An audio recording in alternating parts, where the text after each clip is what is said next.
బంగాళాఖాతంలో అల్పపీడనం ఏర్పడింది. తెలంగాణ ఏపీకి ప్రస్తుతానికి భారీ వర్ష సూచన జారీ చేశారు అధికారులు. ఇవాళ వాయుగుండంగా కూడా మారే అవకాశం కనబడుతోంది.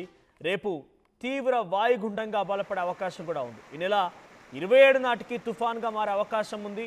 28 లేదా 29న తుఫాన్ తీరం దాటే అవకాశం ఉంది. కోనసీమ, కృష్ణా, బాపట్ల, ప్రకాశం, నెల్లూరు, తిరుపతి జిల్లాలకి భారీ వర్ష సూచన జారీ చేశారు అధికారులు.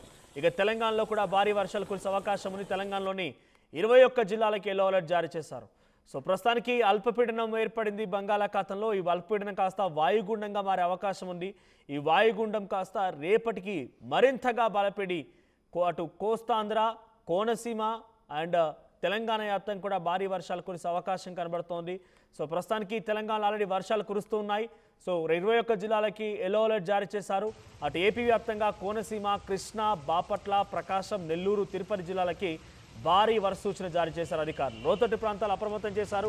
ఎప్పటికప్పుడు వాతావరణానికి సంబంధించి అధికారులను కూడా అప్రమత్తం చేశారు. ముఖ్యంగా మత్స్యకారులు, ఆంధ్రప్రదేశ్ వ్యాప్తంగా సముద్ర తీరం వెంబడి ఎవరైతే మత్స్యకారులు వేటకు వెళ్తున్నారో వారందరినీ కూడా హెచ్చరిక బోర్డులు కూడా ఏర్పాటు చేశారు.